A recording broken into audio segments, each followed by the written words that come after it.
এবারের হারিয়ে যাওয়ার গল্পটি সম্পূর্ণ অন্য ধরনের। ইচ্ছা ছিল উত্তরবঙ্গকে পায়ে হেঁটে দেখব।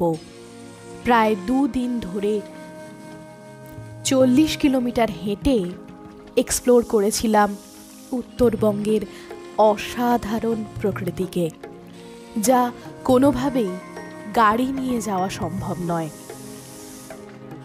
পথে পেয়েছিলাম অনাবিল সৌন্দর্য, অসাধারণ পাহাড়, নদী এবং অসাধারণ প্রকৃতি, যা মুহূর্তের জন্য নিয়ে চলে গিয়েছিল অন্য এক জগতে। এখানে সম্পূর্ণরূপে আলাদা হয়ে কাটাতে পারবেন 2টি দিন। এখনো পর্যন্ত পশ্চিমবঙ্গের বিভিন্ন জায়গা আছে যেখানে হেঁটে যাওয়া ছাড়া অন্য কোনো উপায় নেই, তাই সেখানে প্রাকৃতিক সৌন্দর্য পূর্ণ মাত্রায় বিকশিত হয়েছে। এবারের গন্তব্য ছিল লেপচাখা। তবে লেপচাখা যাওয়া এবং আসার পথ ছিল সম্পূর্ণ হেঁটে, এবং সেই হাঁটা পথ ছিল সম্পূর্ণ দুদিকে। যাত্রা শুরু করেছিলাম শিয়ালদা স্টেশনে বিকেল 3:05 তিস্তা তোস্তা এক্সপ্রেস চড়ে। পৌঁছেছিলাম ভোরবেলা 5:30 নাগাদ এই নিউ আলিপুরদুয়ার স্টেশনে। এখান থেকে আমাদের কোনো কিছু বুক ছিল না। র্যান্ডামলি নেমে একটি অটো বুক করেছিলাম রাজা ভাতখাওয়া যাওয়ার উদ্দেশ্যে। সেখানে আপনাদের বক্সা জঙ্গলে ঢুকতে গেলে কাটতে হবে এন্ট্রি টিকিট, পার পারসন 150 টাকা করে। আর এই অটো দাদা আমাদের থেকে নিয়েছিল 400 টাকা। তারপর আবার ওই পারে যে অটো আছে সেই অটো দাদাকে ডেকে আনেন আমাদের অটো দাদা। সে আমাদের সান্তালবাড়ি মার্কেট অবধি ছেড়ে দেওয়ার কথা, সেও নিয়েছিল 400 টাকা। এখানে দেখুন বিভিন্ন ধরনের রেট দেওয়া আছে, আপনারা যদি চান সেই রেটগুলো দেখে নিতে পারেন। আরেকটি কথা বলে রাখি, এই আলিপুরদুয়ারে সাইক্লিংও আপনারা করতে পারেন। তার জন্য আপনাকে আসতে হবে এই ঠিক রাজা ভাতখাওয়ার মিশন সেন্টারে। দেখুন ডুয়ার্স দর্শন আলিপুরদুয়ার। এখান থেকে সাইকেল ভাড়া নিয়ে আপনারা সাইকেলে চড়ে ঘুরতে পারেন এই বক্সার জঙ্গল, যেখানে হঠাৎ করে বেরিয়ে পড়ে ময়ূর, হরিণ এবং আরও অন্যান্য পশু পাখি। তখন সবে সূর্যোদয় হচ্ছিল। এইভাবে জঙ্গলের মাঝে সূর্যোদয় সত্যিই অসাধারণ। এই দাদাটির সাথে আমরা সান্তালবাড়ি মার্কেট অবধি গিয়েছিলাম। এই সান্তালবাড়ি মার্কেট, যেখানে নামলেই আপনি দেখতে পাবেন আই লাভ বক্সা। এইখানে আপনারা ব্রেকফাস্ট করে নিতে পারেন। যথেষ্ট কম পয়সায় পাবেন ব্রেকফাস্ট, মাত্র 50 টাকায় 8 পিস মোমো। এখান থেকে স্টার্ট হয় বক্সা ফোর্টের উদ্দেশ্যে যাত্রা। বলে রাখি, আপনারা চাইলে এখান থেকে মারুতি ভ্যানে করে বক্সা ফোর্টের ঠিক আগে সান্তালবাড়ি 0 পয়েন্টে গাড়ি করে যেতে পারেন। তার জন্য আপনাদের দিতে হবে 500 টাকা। আপনারা এই সান্তালবাড়ি মার্কেট থেকেই পেয়ে যাবেন গাইড। গাইড ছাড়া কিন্তু আপনাকে ভেতরে ঢুকতে অ্যালাউ করবে না। এখান থেকে আমরা গাইড বুক করি এবং গাইড বক্সা ফোর্ট অবধি নেবে ফিক্স চার্জ 500 টাকা। আমরা সান্তালবাড়ি মার্কেট থেকে 0 পয়েন্ট অবধি মারুতি ভ্যানে যাইনি, পুরো রাস্তাটাই গিয়েছিলাম হেঁটে। ঠিক এই জায়গা থেকে শুরু হবে বক্সা ফোর্টের যাত্রা। এইখান দিয়ে আপনারা আর গাড়ি করে যেতে পারবেন না। এখান দিয়ে প্রকৃতির মাঝে মিশে যেতে হবে বক্সা ফোর্টের ওপরে। অনেকেই আছেন যারা ট্রেকিংয়ের উদ্দেশ্যে অনেক দূর দূর গন্তব্যে যেতে চান। তাদেরকে বলে রাখি, আপনারা যদি ছোটোখাটো এক্সপেরিমেন্ট করতে চান তাহলে অবশ্যই চলে আসুন এই বক্সা ফোর্টে। এই দেখুন, যেতে যেতে পড়বে অসাধারণ ভিউ পয়েন্ট। এবং কিছুক্ষণের জন্য দোল খেতে খেতে এখানে রিল্যাক্স করতে পারেন।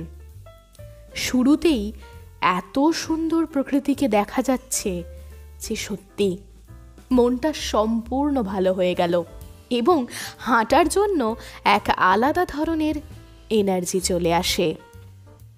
এরপর আমরা বিভিন্ন গ্রাম পেরিয়ে এগিয়ে চললাম এবং আপনারা চাইলেই এই সমস্ত হোমস্টেতে থাকতে পারেন। তবে অবশ্যই এখানে গাড়ি কোনোভাবেই আসা সম্ভব নয়। আপনাকে আসতে গেলে আসতে হবে হেঁটে। বিভিন্ন গ্রাম দেখতে দেখতে এগিয়ে চললাম। এই বক্সা ফোর্ট অবধি সান্তালবাড়ি 0 পয়েন্ট থেকে প্রায় 2.5 কিলোমিটার। আমরা যেহেতু সান্তালবাড়ি মার্কেট থেকে এসেছিলাম, টোটাল ডিস্টেন্স পড়েছিল 4.5 থেকে 5 কিলোমিটার। এই জায়গাটি হেঁটে আপনারা যখন পৌঁছাবেন, যদি সকালে যাত্রা শুরু করেন, মোটামুটি 1.5 ঘন্টায় আপনাদের যাত্রা শেষ হয়ে যাবে। এই দেখুন পৌঁছে গেলাম বক্সা ফোর্ট। এই বক্সা ফোর্ট অনেকটাই রিকনস্ট্রাকশন করা হয়েছে, আগে বেশ ভগ্নপ্রায় অবস্থায় ছিল। এই জায়গাটির ঐতিহাসিক তাৎপর্য অনেকটাই। ভারতীয় স্বাধীনতা আন্দোলনের সময় ব্রিটিশ শাসক কর্তৃক বক্সা ফোর্ট একটি বন্দি শিবির হিসাবে ব্যবহৃত হয়েছিল। আন্দামানের বিখ্যাত সেলুলার জেলের পরে ফোর্টটি ছিল ভারতের সবচেয়ে কুখ্যাত এবং নাগালযোগ্য কারাগার। জানা গেছে নেতাজি সুভাষচন্দ্র বসু এখানে বন্দী ছিলেন। স্বাধীনতার পর বক্সা দুর্গটি তিব্বতী ও বাংলাদেশিদের জন্য শরণার্থী শিবির হিসাবে ব্যবহৃত হয়। বক্সা ফোর্ট থেকে শুরু হওয়া অনেক সুন্দর ট্রেকিং রুট রয়েছে। রোভার পয়েন্ট পাখি পর্যবেক্ষকদের জন্য স্বর্গ, যা বক্সা দুর্গ থেকে 3 কিলোমিটার এগিয়ে এবং পুরোটাই আপওয়ার্ড জার্নি। কঠিন ট্রেকাররা ভুটানের সীমান্তবর্তী রূপম উপত্যকা বা রূপাং ভ্যালি পৌঁছানোর জন্য আরও 6 কিলোমিটার এগিয়ে যেতে পারে। এখান থেকে লেপচাখা নামে একটি সুন্দর গ্রামে 5 কিলোমিটার ট্রেকিং করে পৌঁছানো যায়, যেটি ছিল আমাদের রাত্রিবাসের ঠিকানা। এইখানে কিছুক্ষণ সময় কাটিয়ে আমরা এগিয়ে চললাম তাসিডিং গ্রামের উদ্দেশ্যে। এবার বলে রাখি, বক্সা ফোর্ট থেকে আপনারা সরাসরি চলে যেতে পারেন লেপচাখা। আমাদের উদ্দেশ্য ছিল রোভার্স পয়েন্টে যাওয়ার। দেখুন, এটি হচ্ছে সেই পুরনো দিনের বক্সা ফোর্ট, যেখানে নেতাজি সুভাষচন্দ্রকে আটকে রাখা হয় বলে অনুমান করা হয় এবং বাকিগুলো সম্পূর্ণ রিকনস্ট্রাকশন করা হয়েছে। এখানে বলে রাখি, আপনারা যদি চান এখান থেকে সরাসরি লেপচাখা চলে যেতে পারেন। আমরা লেপচাখা সরাসরি না গিয়ে আমাদের উদ্দেশ্য ছিল রোভার্স পয়েন্ট দেখার, তাই সেখান থেকে গিয়েছিলাম তাসিডিং গ্রামে। তাসিডিং গ্রামটিও বেশ উচ্চতায় রয়েছে এবং বক্সা ফোর্ট থেকে পুরোটাই খাড়াই উঠতে হবে আপনাকে এখানে যাওয়ার জন্য, এবং রাস্তায় পড়েছিল এই অভূতপূর্ব সৌন্দর্য। যত আপনারা ওপরে উঠবেন তত দূর থেকে দেখতে পাবেন এই অসাধারণ মনোমুগ্ধকর দৃশ্য। তবে রাস্তা কিন্তু বেশ খাড়াই। পৌঁছে গেলাম তাসিডিং গ্রাম। চলছিল ওদের এক উৎসব, তীর ছোঁড়ার উৎসব। এখানে কিছুক্ষণ সময় কাটিয়ে একটা কথা বলে রাখি, পাহাড় হওয়া সত্ত্বেও এখানে খাবার দাবার কিন্তু বেশ সস্তা এবং পানীয় এখানে আপনারা প্রত্যেক জায়গাতেই পাবেন। দেখুন, এখানে চলছিল তাদের উৎসবের প্রস্তুতি। এরপর আমরা ওপরে একটি মনেস্ট্রি, তাসিডিং মনেস্ট্রি, সেটি দেখতে গেলাম, যেটির এখন মেরামতের কাজ চলছে। এরপরে আরও 1.5 ঘন্টা ট্রেক করে যেতে হবে রোভার্স পয়েন্ট। সেই জন্য আমাদের এই সময় ডিসিশন নেওয়া হয় যে রোভার্স পয়েন্ট আর যাব না, কারণ তখন অলরেডি দুপুর 1টা। তাই 1.5 ঘন্টা ট্রেকিং করে গিয়ে আবার 1.5 ঘন্টা ট্রেকিং করে এসে আমাদের নামতে হবে লেপচাখা। তাই লেপচাখা পৌঁছাতে অনেক দেরি হয়ে যাবে। সেই জন্য আমরা এখান থেকে যাত্রা করি লেপচাখার উদ্দেশ্যে। যেতে যেতে পড়ছিল দূরে পাহাড়ের অসাধারণ সমন্বয়। এই সম্পূর্ণ ট্যুরটি হয়েছে পায়ে হেঁটে। ছোট্ট ছোট্ট পায়ে চলতে চলতে পৌঁছে গেলাম সুন্দর গ্রাম লেপচাখা, ছোট্ট ভুটান লেপচাখা, ডুয়ার্সের রানী লেপচাখা। এখান থেকে 12টি নদীর দারুণ ভিউ একসাথে পাওয়া যায়। এই হোমস্টেতে আমরা ছিলাম। দেখুন, হোমস্টেটা এতটাই সুন্দর, 3 দিকে জানলা। একদিক থেকে দেখতে পাবেন আপনারা সানসেট, এই ডান দিকে, বাঁ দিক থেকে দেখতে পাবেন সানরাইজ, এবং সামনে যে জানলাটি আছে সেই জানলা থেকে দেখতে পাবেন লেপচাখা থেকে দেখতে পাওয়া চকচকে নদীর অসাধারণ দৃশ্য। দারুণ লাগছিল। দেখুন, দূরে দেখা যাচ্ছে নদী, সুন্দর হাওয়া বইছে। এর পাশে আরও একটি রুম আছে এবং এই রুমটির সাথে সেটি অ্যাটাচ। একদম নতুন তৈরি হয়েছিল এই হোমস্টেটি, ড্রুক ড্রাগন হোমস্টে। এখানে পাশে আরও একটি রুম ছিল। এই রুমের ভিউটিও আপনাদের দেখিয়ে দিচ্ছি। এইখানে শুধুমাত্র সানসেট দেখতে পাবেন এবং সামনে দিয়ে দেখতে পাবেন অসাধারণ নদী। প্রত্যেকটি রুমই এখানে ভিউ রুম, তবে একটি রুম সানসেট ভিউ রুম, একটি রুম সানরাইজ ভিউ রুম এবং একটি রুম সানসেট এবং সানরাইজ দুটোই দেখতে পাবেন। বাকি আরও অনেকগুলি হোমস্টে আছে, তবে এই হোমস্টেটির একটি গুগলে ছবি দেখে আমার বেশ পছন্দ হয়েছিল, তাই এটি বুক করেছিলাম। এখান থেকে কিছুটা লাঞ্চ করে তারপরে সামনে যে মনেস্ট্রিটি আছে সেটি দেখতে গেছিলাম। তারপর আস্তে আস্তে সূর্য অস্ত যেতে শুরু করলো। দেখুন, হোমস্টেটি কি অসাধারণ লাগছিল দেখতে। সূর্যাস্তের সময় এক লাল আভা যেন অন্য ধরনের এক অনুভূতি সৃষ্টি করেছে। সামনে দেখা যাচ্ছে অসাধারণ নদী। এই দেখুন পুরো লেপচাখা গ্রাম।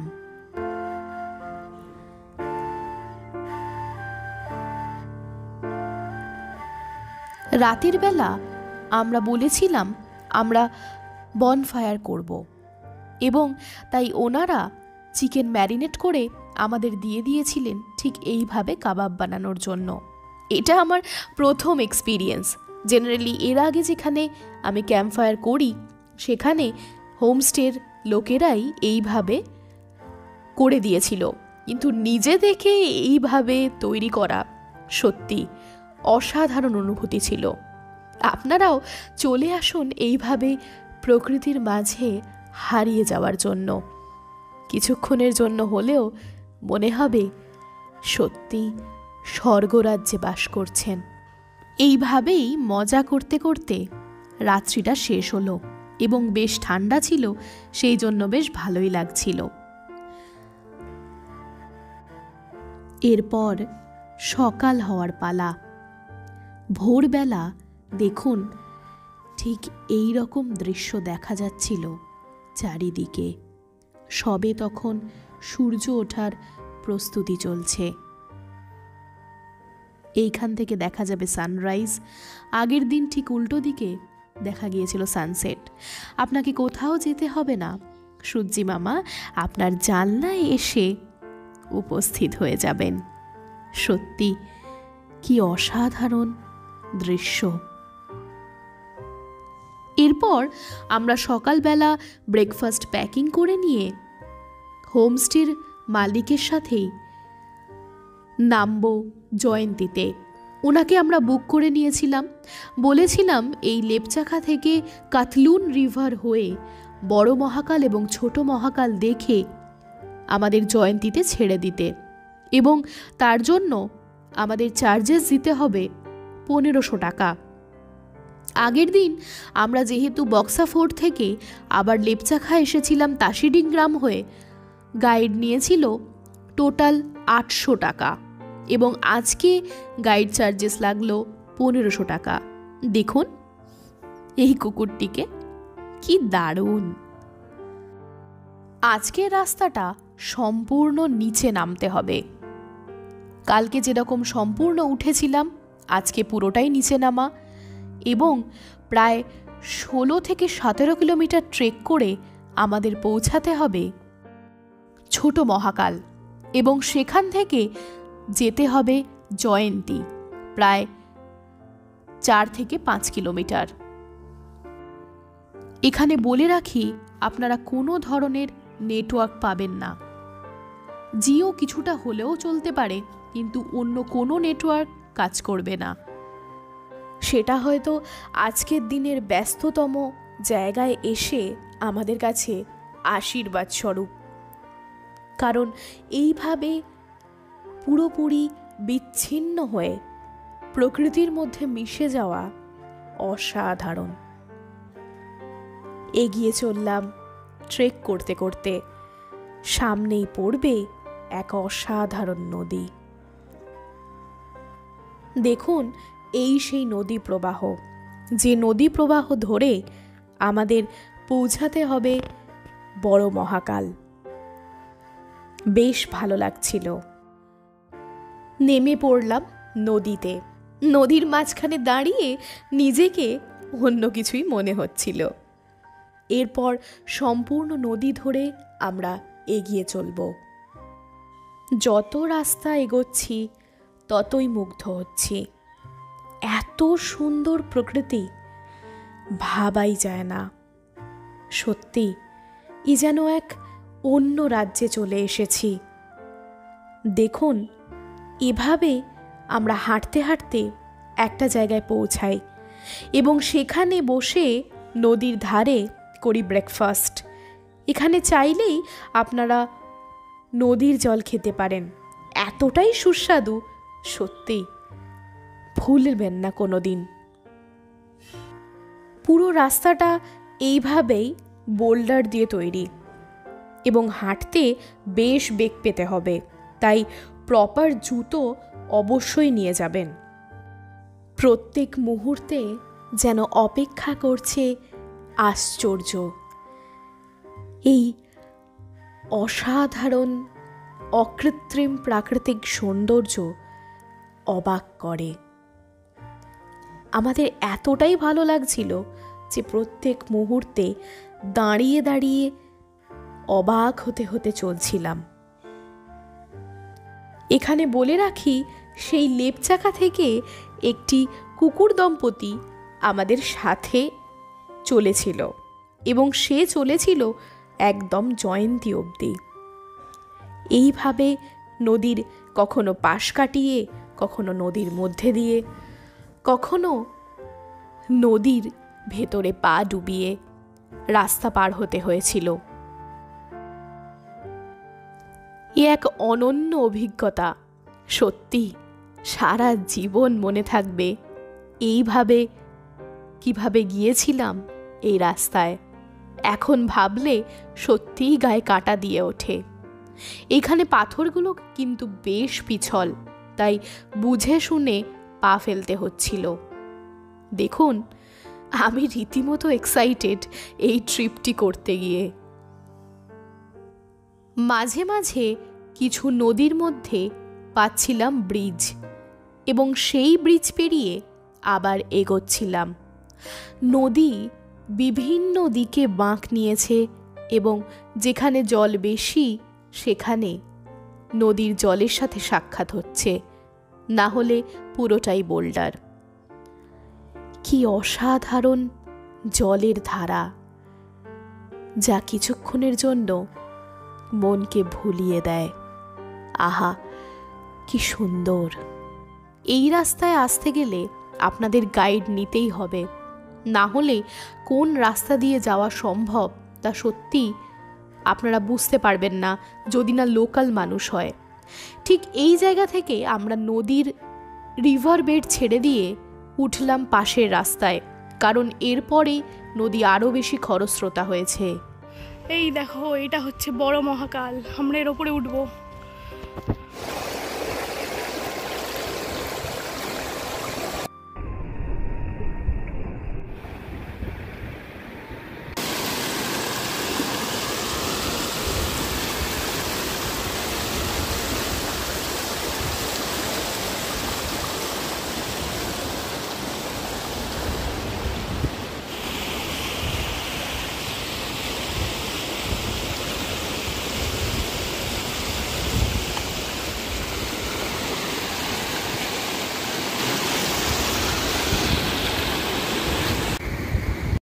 দেখো, জল এতটাই স্বচ্ছ, কাঁচের মতো যে নিচ অবধি দেখা যায়। এখানে জল প্রচুর গভীর ছিল। আমরা যখন প্রথমে এই জায়গাটা দেখি, এই জায়গাটার পুরো প্রেমে পড়ে যাই এবং বড় মহাকাল ট্রেক করে এখানে এসে স্নান করেছিলাম। সত্যি প্রকৃতি যে এতটা সুন্দর হয়, এখানে না এলে হয়তো বুঝতেই পারতাম না।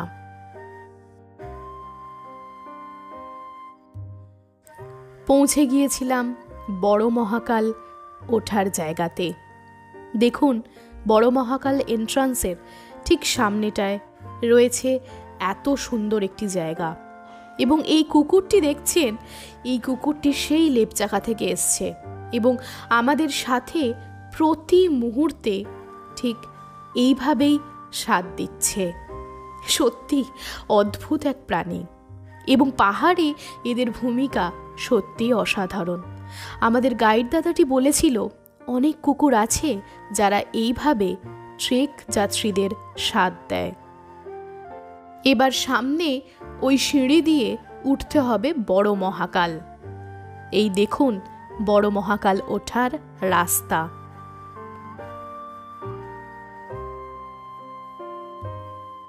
পুরো খাড়াই পাহাড় এবং মারাত্মক খাড়াই সিঁড়ি। সেই খাড়াই সিঁড়ি দিয়ে আপনাদের উঠতে হবে ওপরে। শিবরাত্রির সময় এখানে প্রচণ্ড ভিড় হয়। দিনটা ছিল মঙ্গলবার। মঙ্গলবার দিন এই বক্সার জঙ্গলে ঢোকা নিষিদ্ধ, তাই একটি জনপ্রাণীও ছিল না। এখান থেকে আমরা ওঠা স্টার্ট করেছিলাম। বেশ খাড়াই রাস্তা। ওই দেখো, ওই দিক দিয়ে আমরা এসেছি। এখন বড় মহাকাল যাওয়ার সিঁড়িতে দাঁড়িয়ে আছি। ফাইনালি পৌঁছালাম বড় মহাকাল, এবং সেখান থেকে যেতে হবে এই গুহাটির ভেতরে। এবং এই গুহাটি সম্ভবত নদীর জলের দ্বারাই অদ্ভুত সমস্ত আকৃতি গ্রহণ করেছে। দেখুন, এইভাবে মাথা বাঁচিয়ে নিচু হয়ে হয়ে আপনাদের ঢুকতে হবে। এ এক অসাধারণ প্রকৃতির বৈচিত্র্য। এখানে ঢুকতে গেলে 20 টাকা করে পার হেড দিতে হয়। এই দেখুন, এর ওপরে উঠতে হবে। এখানে এক এমনই ছোট্ট গুহা আছে, এবং সেই গুহার ভেতরে বেশ টেকনিক অ্যাপ্লাই করে ঢুকতে হয়। দেখুন, পুরো অন্ধকার ভেতরটা। এরপর পাশে এক অদ্ভুত সুন্দর জায়গা আছে, যা জলের ফলে সৃষ্টি হয়েছে। সত্যি দেখে অবাক হয়ে যেতে হয়। এই প্রকৃতির কেমন সৃষ্টি, যা প্রত্যেক মুহূর্তে আমাদের বোঝায় আমাদের কত কিছুই না অজানা।